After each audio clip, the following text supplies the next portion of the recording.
And what I've realized is that when you get older, you're just naturally less curious because unfortunately, knowledge and experience is almost like the killer of curiosity. Yeah. So if you ever hear yourself saying, "Oh, I know that," well, do you really? Do you really? Because the world changes right before your eyes, and so my book talks about how being curious is critical. And we get less curious as we get older. And so people ask me for help, and I saw, unfortunately, that they were making a lot of the same mistakes I was making. And so I came to the conclusion that, for me anyway, a lot of these issues were around execution, not about strategy, especially when your company is younger, smaller. Most of us don't really have strategy issues, even though we think we do. Most of us in that early stage of the company have an inability to deliver what we've promised. It's called making your commitments.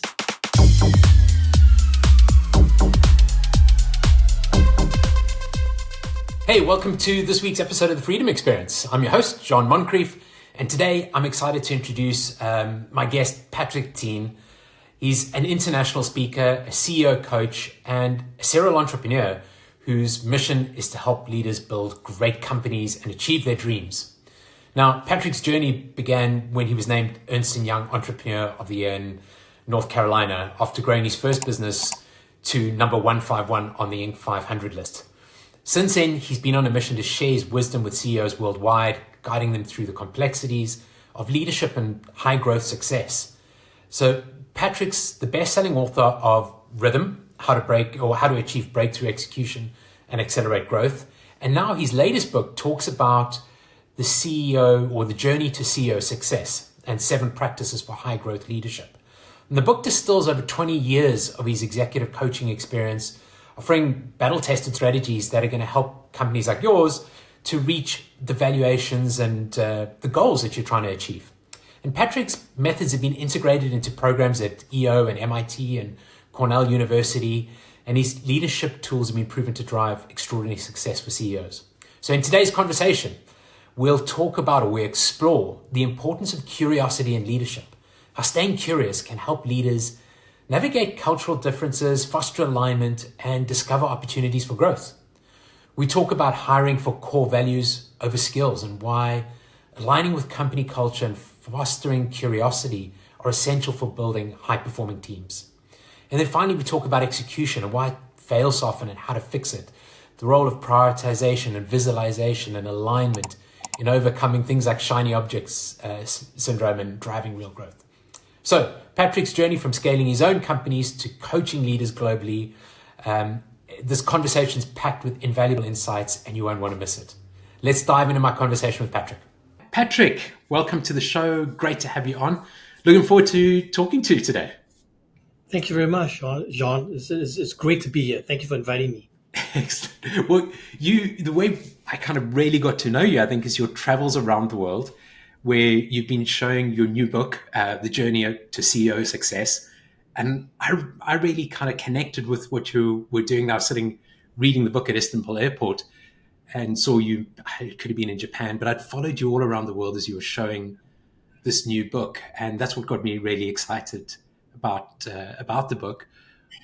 What's something that maybe you learned along your travels this time around?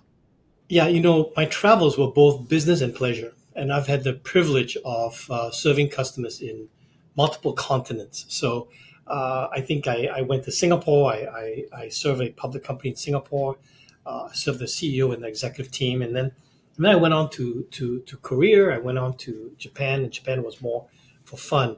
But I learned a lot about the culture and how to interact with people. So one thing I've learned along the way is that people do business differently in every country, not because they have different rules, but because they have different backgrounds, different culture. And I think it is wise for us to think hard about that. And when I bring my American colleagues to Singapore, for example, Singapore is an interesting place because it is English speaking.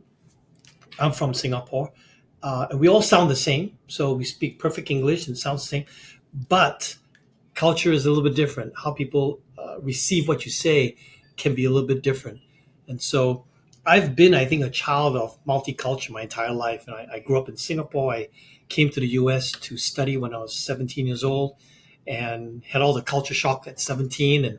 And I've served uh, companies in Switzerland, in England, in Italy, in Singapore, in Malaysia, Hong Kong. So I've served people in different countries.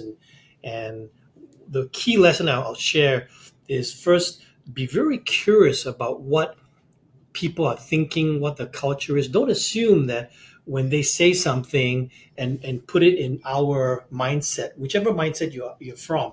You're over there in Switzerland, I'm over here in the United States.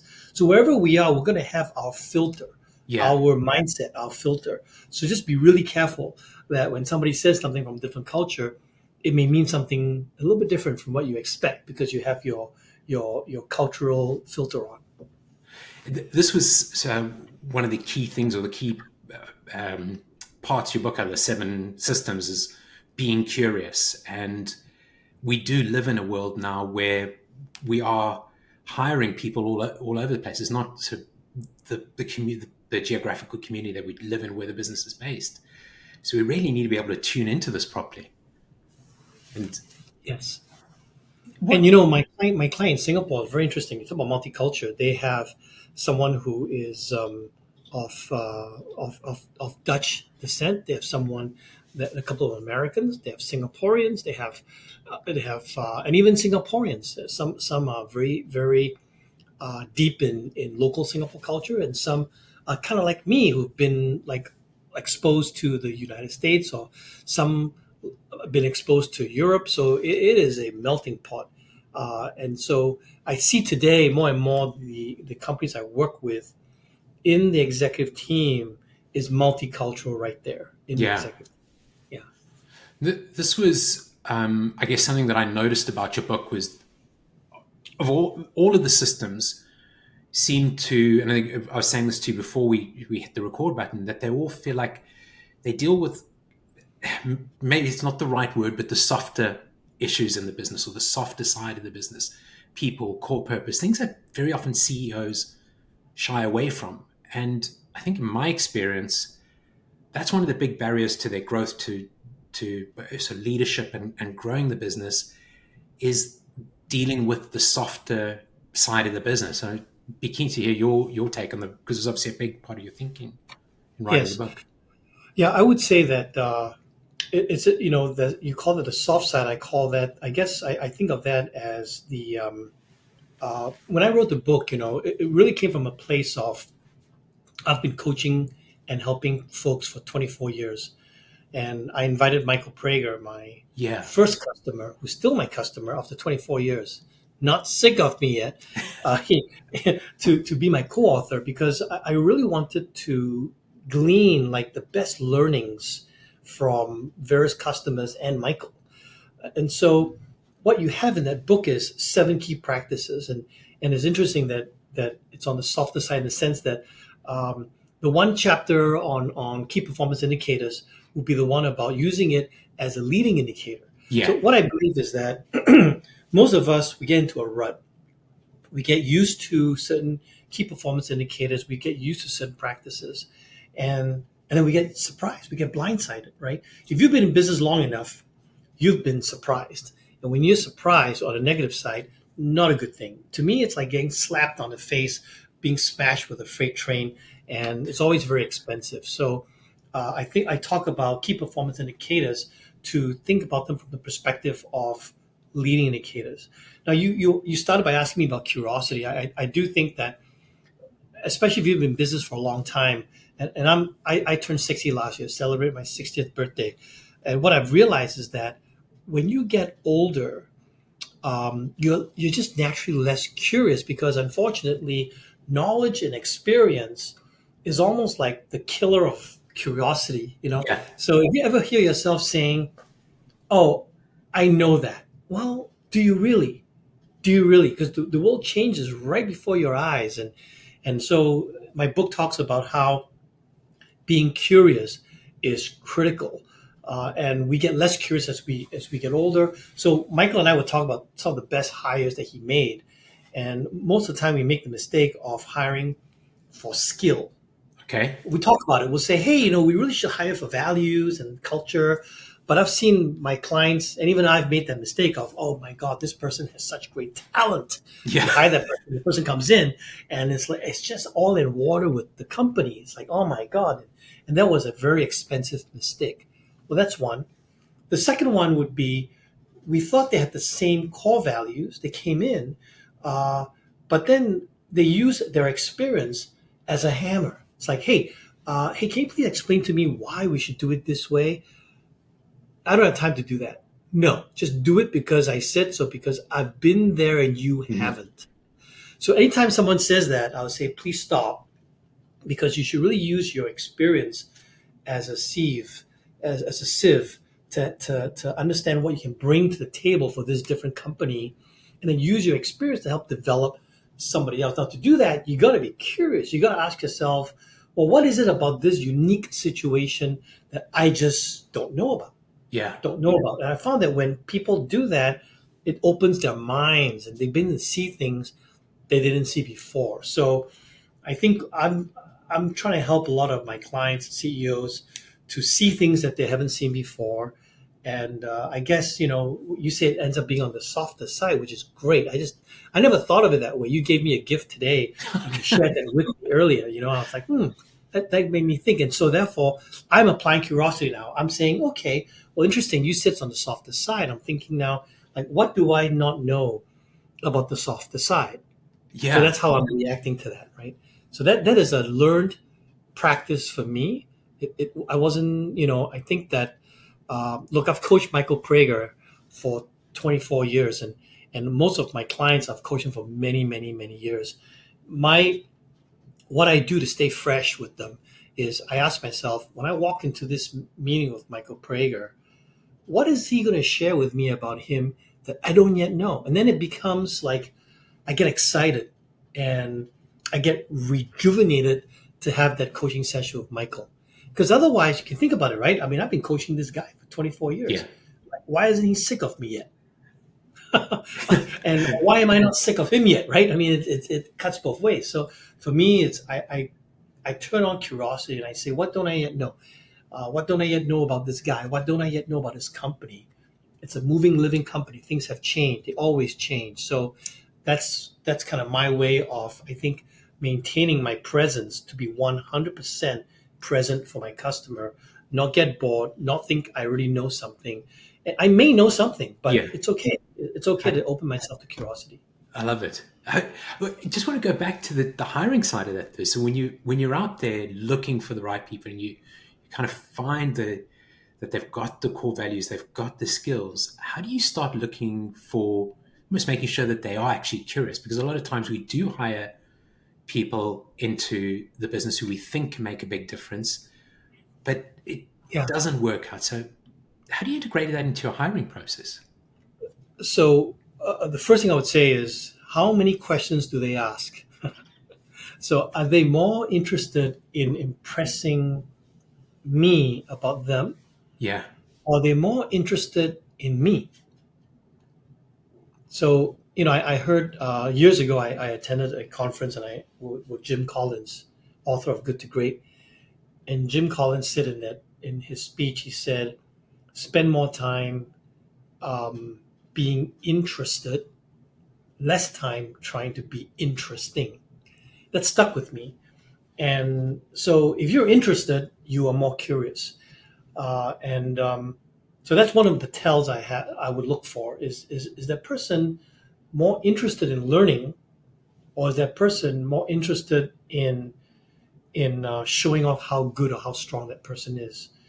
And I also think it tells me a lot about the person's capability to be vulnerable. So again, the softer side, you're right though. As I think about it more, the world today loves more vulnerable leaders. It appears that way. Yes, I agree. Yeah. And I think, therefore, if a leader is able to be vulnerable, we can tell from the questions they're asking, from how they show off themselves. And I think if a leader is not willing or able to work on themselves, then I don't think they have the right to work on others. I know that sounds a bit harsh, but if you're not going to wake up every day and say, hey, you know, how do I be a better version of myself, then I don't think you have the right to tell me what I'm doing wrong. It just kind of feels weird. It feels insincere if you're not working on yourself and you're telling me I got to be better. So to me, this is a little bit about like leading by example. Yeah. If I want you to grow, I got to be growing. That kind of stuff. I love that because it made me think of, I think, a line from your book. I think you were having a conversation with a potential client and you said something along the lines of, how do you know it's them and not you? The fish rots from the head Yes. down kind of thing. And Yes. I think as founders, entrepreneurs, CEOs, leaders, we always sort of look at everybody else before we point the finger back and look at the mirror as ourselves. And that's where the real change comes from. Yes. And it's, Yeah, that was a memorable phone call because I get these calls all the time, but I don't always say what I said in that section. Something about the way the gentleman shared about his needs, and I recall it. He was very unhappy with his team, and he wants me to come in and fix his team. And so when people use words like that, fix my team and help me fire people and stuff like that. First of all, I don't do that. I don't come in to fix teams. I I help you see what you need and I help you execute way, way, way better than you executed before. But I don't fix teams. I don't come in and fire people. So it just instinctively made me think. And so to me, this is a demonstration of me being vulnerable on the call. In fact, my salesperson, when she heard the story, was shocked, because it's like, oh my God, you could have lost the deal. And I'm like, I'm not caring about the deal at all. I'm being vulnerable. I care about that person. And that's why I said fish rots from the head down. And if it's your team, we have a process for that. But what if it's you? Would you consider that it could maybe be you? Now, his answer then this made me decide whether or not I even want him as a customer. yeah. Because I have had the experience of working for a couple of CEOs that were not vulnerable, did not believe they had a problem at all, and all they want to do was complain about their team and to fix them. And on a different occasion, different CEO, I had lunch with the person. He paid for everything and my time, and then I shared with him that I think he doesn't need to have any more coaching sessions with me. And he was surprised, and he said why? I said, I think that you, it, these sessions are not meant to be therapy. They're not meant to have you complain about your team. It's really about you. Like, I'm here to help you grow as a CEO. And if you are interested in that, then I'm your guy. If you're not interested in that or you can't bring yourself to that point, then not that you're a bad guy. It just means Yeah. I can't bring my talents to help you. And if that's true, I don't want you paying for my time. And he laughed. He Yes. says, "Wow, you're a cool guy and the worst consultant I know. Like, but it's easy for you to take my money and have lunch with me, and you're not wanting to do that." So I think for me, before this interview, you asked me about like how. Well, you didn't ask me, but we talked a bit about renewing ourselves and being in business a long, long, long time. So for me, I try very hard to be very to check myself, but what takes away my passion for my business, and from the work I do, and what adds passion. So for me, if I can help you achieve your dreams, and if I can help you be the best version of yourself as a leader, I am passionate to help you. That Uh, energizes you, right? It fuels you yes, up. Yeah. yes. Yeah. And if it doesn't, then I don't really want to, regardless of who pays for my time, I don't really want to spend my time that way. I think this may have happened to me.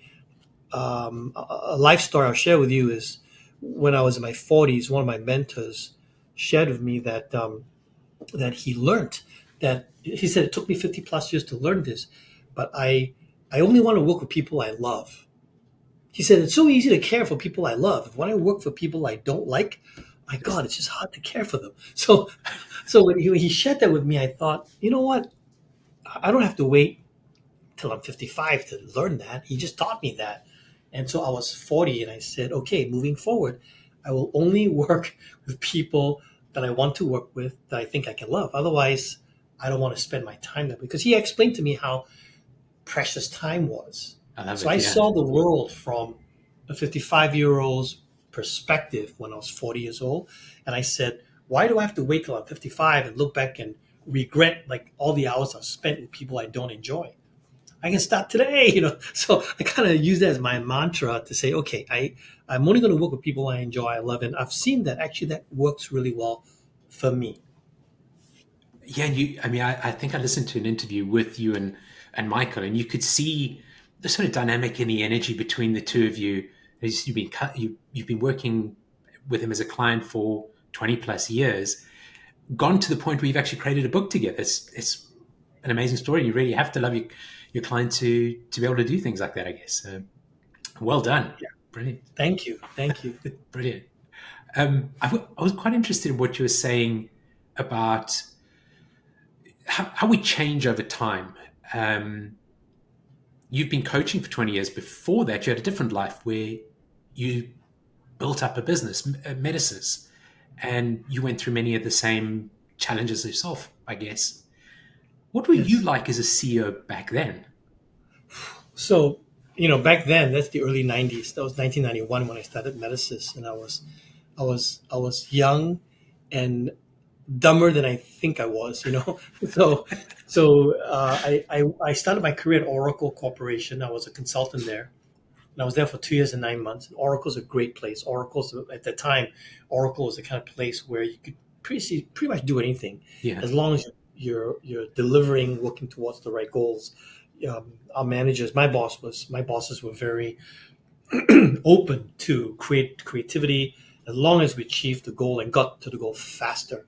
So Oracle taught me that the only way to grow a company is to grow it hyper fast, which is wrong, just so you know. But unfortunately, that's all I knew. So when I started Medicis, that's all I thought. Like the company's supposed to be hyper growth and damn the torpedoes, that kind of a thing. And of course, back then, every young entrepreneur in those days, their model would have been Steve Jobs, Michael yeah, Dell. I mean, tech entrepreneurs, Steve Jobs, Michael Dell, Bill Gates. So I think back then I was much more brash, much more aggressive.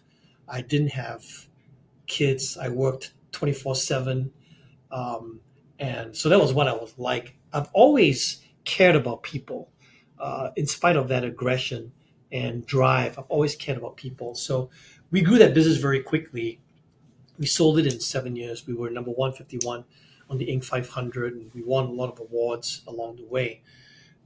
And after I sold that business, I reflected and I thought, there were many days where disaster and failure was just right around the corner. If I made this pushed it to the decision, edge. it would have been the other way. And I saw the cash wall coming towards me, and I barely escaped it at least 5 times. Made payroll, not knowing how I would make payroll. And I'm very proud of the fact that I've never missed a payroll in any company I've ever run.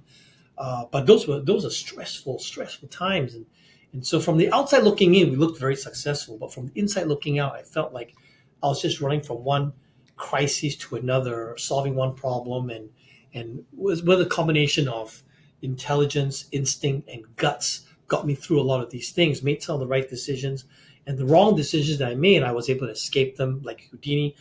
Then I realized that this is really not how you want to run a business. After I sold the company, a lot of people asked me for help. Here in Charlotte, not a lot of tech firms. So I Yeah, also started the Entrepreneurs Organization chapter for Charlotte, North Carolina, as my way of giving back to my entrepreneurial community. And so people asked me for help, and I saw, unfortunately, that they were making a lot of the same mistakes I was making. And so I came to the conclusion that, for me anyway, a lot of these issues were around execution, not about strategy, especially when your company is younger, smaller. Most of us don't really have strategy issues, even though we think we do.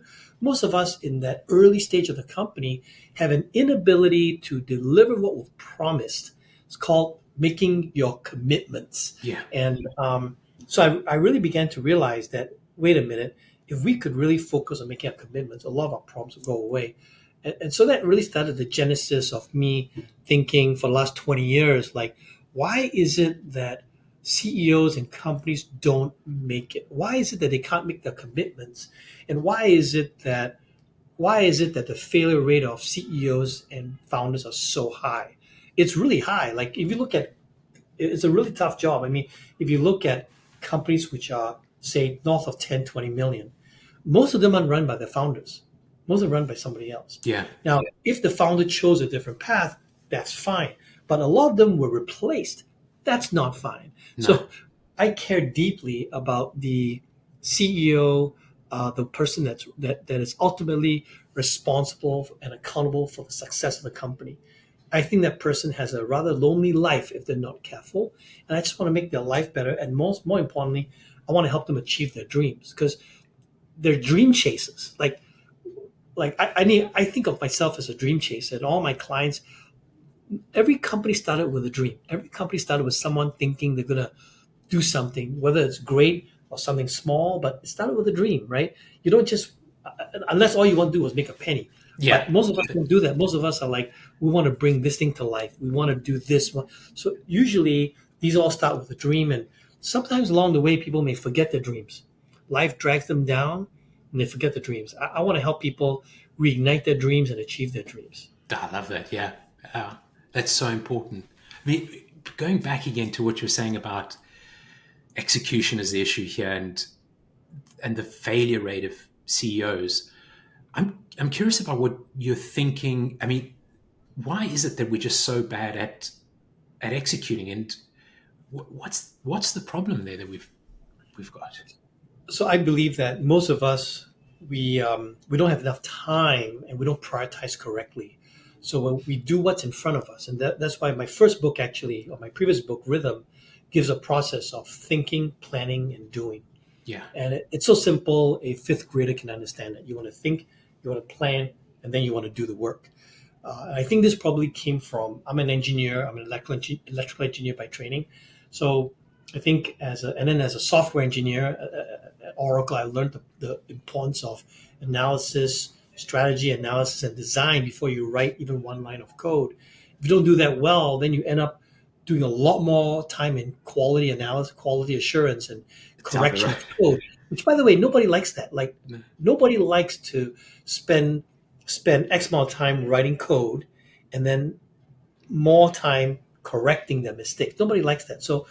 Why can't you build it right up front? Well, it's hard to do, but it's easy to do if you spend more time in analysis and design. So that is no different from thinking.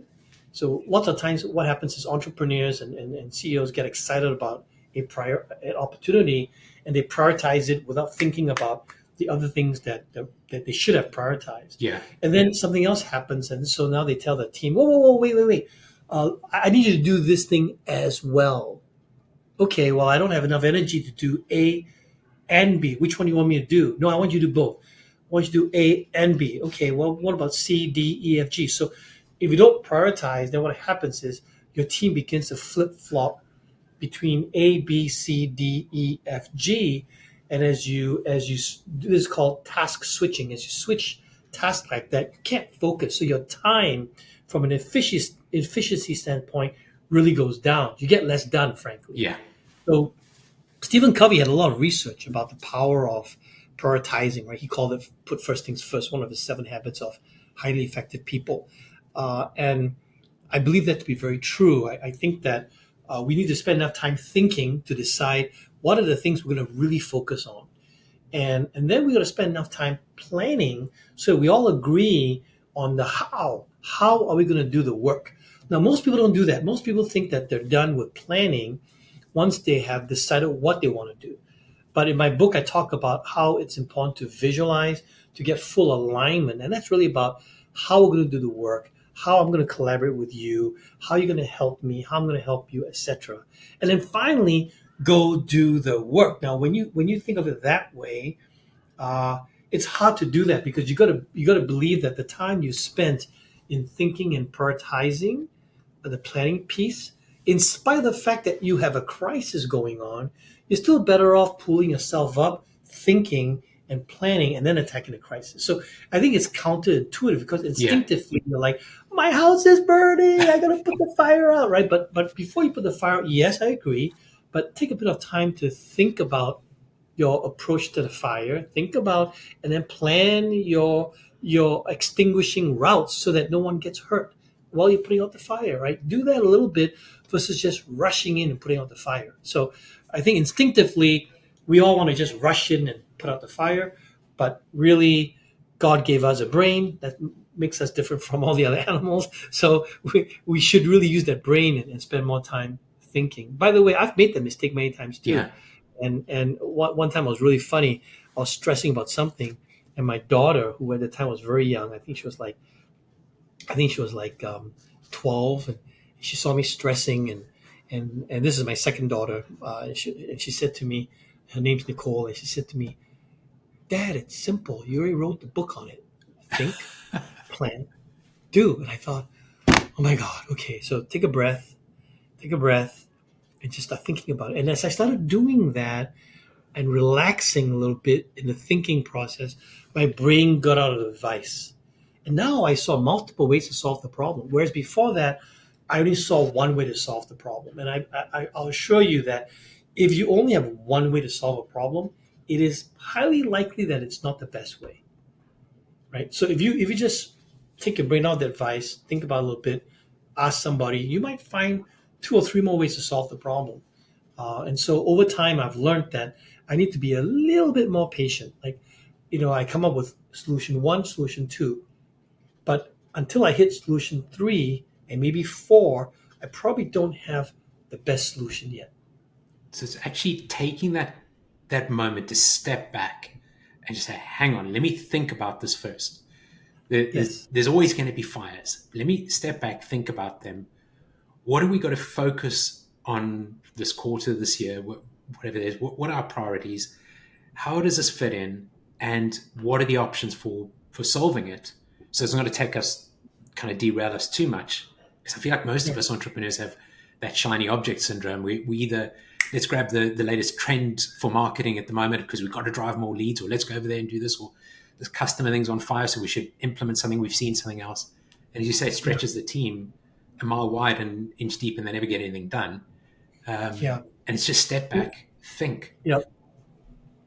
Yeah. And in the plan process, one of the philosophies I like to share is I want people to understand that when they say yes to something, they have inadvertently said no to a bunch of other things. So true. So Yeah. lots of times people don't think that way. They think, I had a session once with a client. I said, give me your number one most important priority. He couldn't do that. And he said, well, I got 10 of them. I said, I know you do. That's why I asked you, what is your most important priority? What is number one? He thought about it again. He came back. He said, well, 1A is this, 1B is this, 1C is this. I said, stop. You're not choosing. Yeah, you're not choosing. You're not choosing. They're all, he said, I can't. They're all number ones. Now, the truth is, that's not true. Yeah. That's not true that they're all number ones. In fact, if you think that they're all number ones, you're going to be stuck in analysis paralysis. You won't know which one to do first. So what people need to understand is that if you have limited energy, which we all do, when you say yes to something, you have put forward, I don't know, 20%, 30%, 50% of your energy if it's big enough. Yeah. So now you only have a certain amount of energy left. If you do that a couple of times, you can maybe afford to tackle 3, maybe 4, at the very most 5 priorities. And the rest of them won't get done. You can put them on your list, but they probably won't get done, or they get done poorly. And so I like to say, you need to choose your priorities, or fate will choose for you, right? In other words, a bunch of them won't get done, but you wouldn't have chosen which ones don't get done. And so the most important one may not have gotten done. And then you get upset with your team because they didn't get the most important one done. But actually, the problem was the leader didn't choose. So that's why I often ask the CEO, are you sure it's your team, or is it you? Because that's why you get paid the big bucks, buddy. You're supposed to choose. You're supposed to choose. You're supposed to say, today, coffee more important than tea. Okay? That's the choice you make. And okay, maybe I prefer coffee. Maybe you prefer tea. Too bad. I chose it. Coffee That's it. versus tea. right? And then we need to stick with that choice. So I think a lot of people don't understand that when they prioritize and say yes to something, they need to also think about all the things that actually said no to. So when we do planning sessions with our clients, I actually make them make a list of not doing items. So I tell them, look, these are the things you've chosen, right? Yes. Now please make a list of all the things that you're not going to do. And that's where the real fireworks begin, because different executives they'll put down, oh, that means we're not going to do this. And then another voice in the room would say, whoa, wait a minute. You can't not do that one. Oh, but that's what we meant when we said we're putting all our energy into these four. So that one didn't make the list. And then let's have that discussion now. It's so And that's about the important. how. Yeah. Yeah. Get everybody aligned That's about around getting that. fully aligned. And you So talked about, most people don't get misaligned by choice. Like most executives I've met aren't devious to think, oh, we'll go into the planning meeting and I purposely won't align myself with Patrick on purpose. No, it's not like that. Usually we agree, yes, these are the most important things, but then we come out and we start doing other things because those were important as well. So what I try to do in a planning session is all the as wells need to be on the wall so we can okay, debate them and agree that while they're important as well, they're not as important as these five that we've chosen or these three that we've gotcha. chosen. Yeah. And therefore, we will do these instead of that. Therefore, from this list, they won't get done. So now you can swallow your disappointment and go out there and plan for what's not getting done. So people don't realize that. They think they're going to plan for what they're going to do, yes, but they're also going to plan for what's not Gonna getting get done. done, right? Brilliant. Well, you talk about visualization in terms of alignment as well, and how I'm curious about how you make that a reality as well. This technique of visualization. So a couple different techniques. One is we do have this thing called the destination postcard. Okay. Destination postcard was actually written in my previous book, the book called Rhythm. And in destination postcard, I tell people to, when they plan for the year, to put themselves in a time machine, go to the end of the year, get off the time machine, and you had a brilliant year. And now talk about what you saw, why the year was brilliant from the past tense, because you're in the future now. You're Mm. future man. You've traveled to December 31st, 2025 in this case, and now you're looking backwards and you're talking about stuff like in the past tense. So that helps us visualize, because I've learned that not everyone can visualize. I used to think visualization is actually quite easy, but that's because I'm a visual guy. But most of us, some of us, I shouldn't say most, but a lot of us have trouble visualizing. So what I try and do is I try and have people tell stories. Like, okay, this happened, and because this happened, these three things happened, and they begin to be able to visualize. The second thing I would say about visualization is we, in our goal setting, we create what we call a red, yellow, green process. And green is the goal. So when I ask people to write their goals, I'll say, hey, also tell me what green looks like. Okay. And so now we're in a visualization conversation without them even realizing. And they'll say, well, green, for this to be green, this has to happen, this has to happen, this has to happen. I'll say, okay, so so let's document what green looks like, and then I want you to think about what disaster looks like, so that you know how to avoid it, so that you know how to plan against it. So what's red, what's unacceptable, and they'll write that down. And in that discussion, I can hear them talk about, like, therefore these three things have to happen, and these now naturally become the milestones of that project. So even if you're not a visual planner or a good project planner, just that conversation will allow you to document what success looks like and what are two or three milestones along the way, so that indications of success. Now you have visualized it, by the way, you've done it. And now you can share that with your team and get them involved in the visualization. They may disagree with you. They may say, I don't know, Patrick. I mean, over here, when you say green, it's like that. I don't think we can get there. Well, tell me why not. So I'll tell you why not. And then together we can begin talking about why that obstacle is a stumbling block and how to diffuse that stumbling block. So this is all part of the visualization process. I think if you don't visualize that way, then you're going to be surprised by obstacles because you just never saw them. But if you spend a bit of time thinking and planning that way, you will be able to think through the obstacles before they arrive, and Yeah. that's good. I mean, it's almost forcing that curiosity that we were talking about earlier, just thinking it through and being curious about what's going to be make this priority a success, what's going to derail it, and getting Yes. really curious about with priorities we're actually setting, and not just throwing priorities up on the board either. Yeah, brilliant. You talked about a little bit, I think, about the system that you folks have at the moment, and I think you mentioned AI as part of your software and how you coach. And I was quite interested to understand how you are kind of Yeah. looking at AI both generally and in your own business, and how that's evolving the way you're coaching and doing things. So I would say a few things about AI. I think AI is finally real. Finally Okay. real. I'm an electrical engineer by training. So in the 1980s, I went to Cornell University, got my engineering degree. So back in the 1980s, we were already talking about AI, artificial intelligence at that time. And AI has gone through a couple of iterations, became machine learning Yeah. because we decided, well, we not we, but the world decided that um, there was no intelligence there. It was the machine learning. Okay, fine. So they changed it to machine learning. And then, two 2 years and a couple of months back, ChatGPT got released. This is back in November, 2 years ago.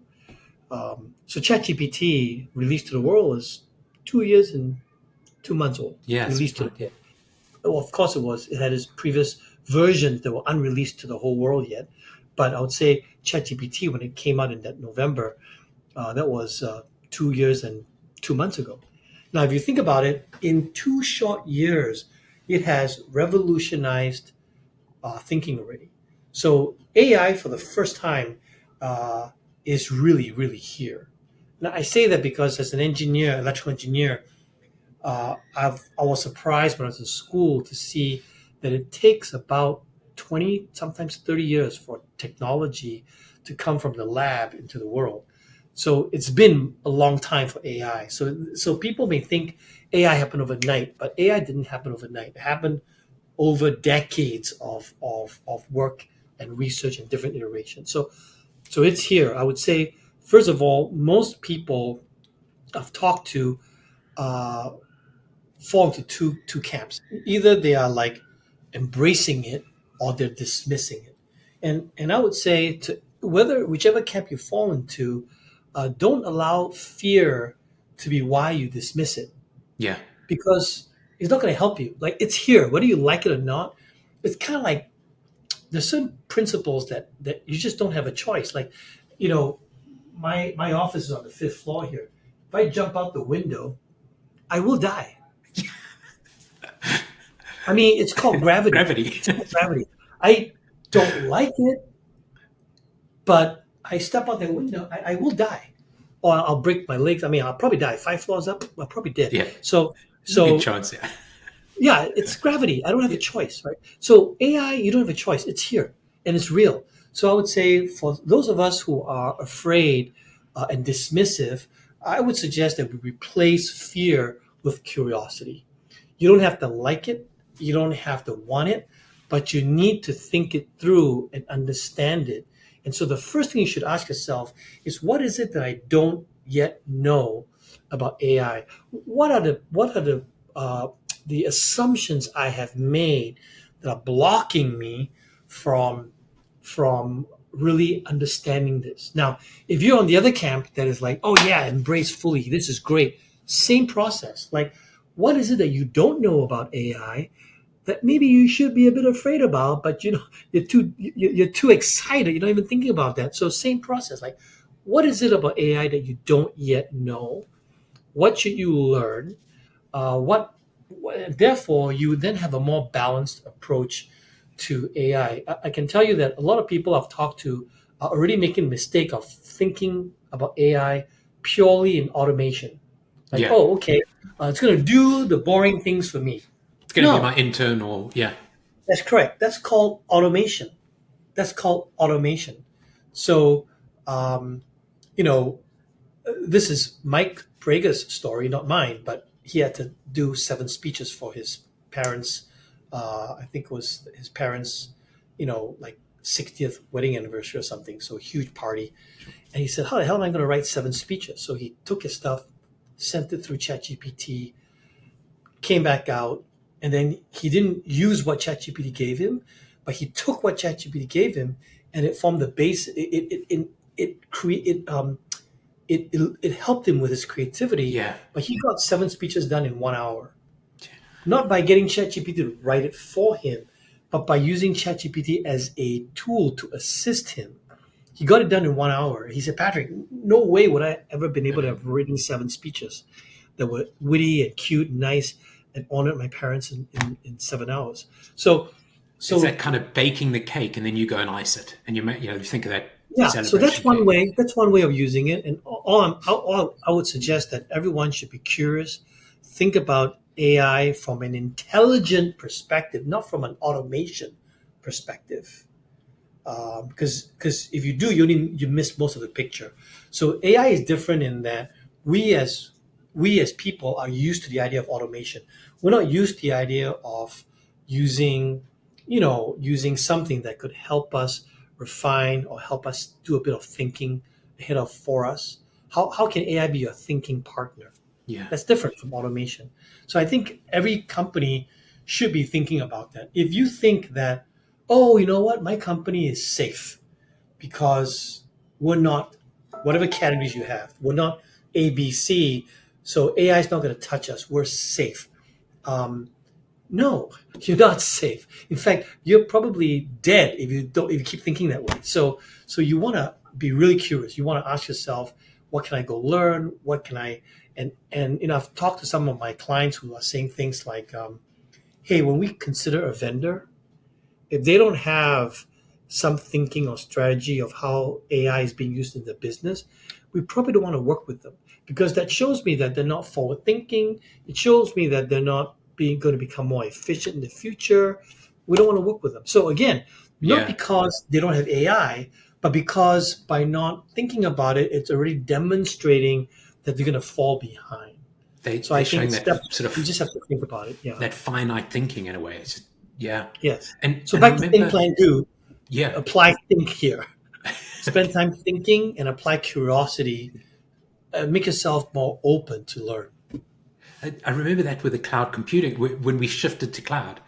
And there Yes. was so much resistance from a lot of vendors about it'll never go there. The big banks will never use cloud. It's never Yes. everything. Microsoft's never going to completely shift. Exchange server is always going to be around. It changes. I mean, if the one thing we learn, Sure. change. Yeah. Be curious Yeah. about it. Uh, I was in college when CDs were really starting, and now my kids don't even know what a we had the cassette tape same is, right? discussion last night with my Right, daughter. cassette She's tape. Like 23 or what is 20. that, right? So I still remember some discussion I had with some sound engineers because that was my major, and they would say things to me like, well, nah, digital music will never take over the real stuff, because it can't capture this concept. All the cons, all the cons and cannots are all opportunities because the music world went from that to CDs and then from CDs to digital streaming music Yeah. now, right? So all the cons became opportunities. Oh, that's going to have noise. All right, build a better filter system that gave you better noise reduction, things like that. So all the cannots really are opportunities for someone to innovate and solve problems. And you're So looking at how you can build this into your coaching practice and your rhythm software at the moment to yes, help people to set their priorities better. Love it. totally. Yeah. Totally. We are a small shop because we're self-funded, but we believe that we can beat companies that have a lot more money than us because we're going to make a few of the right decisions. And so we are actually going to be releasing our version. Can't tell you too much yet about that, but we're going to be releasing something at the end of this first quarter that'll be really exciting. Where we're definitely using the power of AI to help our clients create much, much, much better execution plans. Well, I hope when I get to Charlotte in April, May, I'll be able to see, you'll be able to tell me more Oh about that and yes, I can visit you. yes. um, Thank you. I'm one or two other things I'm curious about we talked at the beginning of the show about your love of lighter chocolate and curiosity. What's something else not many people know about you? Well, so I support this organization called Samaritan's Feet, and a lot of I people saw don't it. know that about me. They're a really cool organization. Manny Ohomie came from Nigeria, and he came to the U.S. on a basketball scholarship. Uh, but I'm not going to tell you his story, but he now has developed this nonprofit to create a world of zero shoeless people. So because over there in Nigeria and in parts of Africa, lots of people don't have shoes yet, and there's a lot of foot-borne disease that gets through the soles of your feet, and you die from that. So, Samaritan's Feet is 20 plus years old, and last year when he started 20 some years ago, I helped him build a strategy, and his first big heritage's goal was to put 10 million shoes on people. Wow. And when we did that 20 years ago, we were like, that's crazy. But a year and a half ago, he achieved that. Actually, October of 2023, he achieved that 10 million shoes on kids. And his new BHAG today is to envision a world with zero shoeless people. So uh, that's my That's passion piece where I love the fact that we are helping save kids. so That's what we do there. we'll make sure to do something for Samaritan's Feet. And I come from South Africa originally. I was born in South Africa, and my partner's from Turkey, and she always gives me a hard time when we're down there with not wearing shoes. And it's kind of a thing in Africa. We often run around without shoes on. But it's very interesting. I hadn't realized that. I hadn't realized, and again, it goes back to that curiosity and learning something about you, that foot-borne disease was such a problem. She's now got something that she can really give me a hard Yeah. time about when we're down there. Very Yeah, it interesting. is true, and also back over there, if you don't have shoes, he told me that without shoes in Nigeria, the kids were not allowed to schools. Yeah. So part of it also was you had so it's a cycle of poverty that he felt he could break first with shoes. That's very interesting, right? So that's his starting point. He said if I can put shoes on kids there, then first they can go to school. Second, it can reduce the illness from foodborne diseases, and over time, what they've realized now is that Samaritan's Feet has figured out the last mile. So Manny has a logistics background, and so today Samaritan's Feet has partnered with various organizations to actually deliver medicines and stuff that last mile because they are able to deliver shoes. So at the same time, They can they deliver can also medicine. deliver vaccines and things like that. So what he's realized in his journey is that without realizing it or without intending to, Samaritan's Feet has actually solved the last mile problem. So from a logistics standpoint, organizations can partner with him to deliver medicines and various things at the last mile, getting it to people. And that's just one of those opportunities that comes out of having that bigger purpose, where Yes. you find something that you didn't originally intentionally kind of think of, and comes out through that. One last question I got for you. The name of the show is The Freedom Experience. What does entrepreneurial freedom or freedom mean to you? So freedom for me means that I get to wake up every day and have maximum joy for what I do. I love the word joy in there. Yeah. Maximum joy for what I do. By the way, my oldest daughter, that's her name. Her name's Joy. Joy.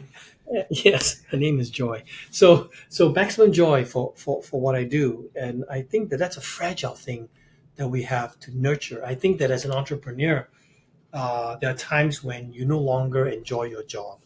Well, I believe that the first part of not enjoying your job anymore is the loss of joy.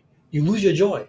So, but oh my God, it's my company. I got to come to work. I got people I can't disappoint. I got responsibilities. Okay. Once you start going down that path, you're already doomed for me. So for Yeah. me, I want to have maximum joy. If I come to work and I'm not joyful, I need to figure out why. Like, what is it that's making me not joyful, and fix it, How do I nip it in fix the it? bud, so to speak, Yeah. before it becomes a real problem. Brilliant. Patrick, thank you so much for coming on today. I really appreciate it. Well, Jean, thank you so much for inviting me. I've enjoyed talking with you.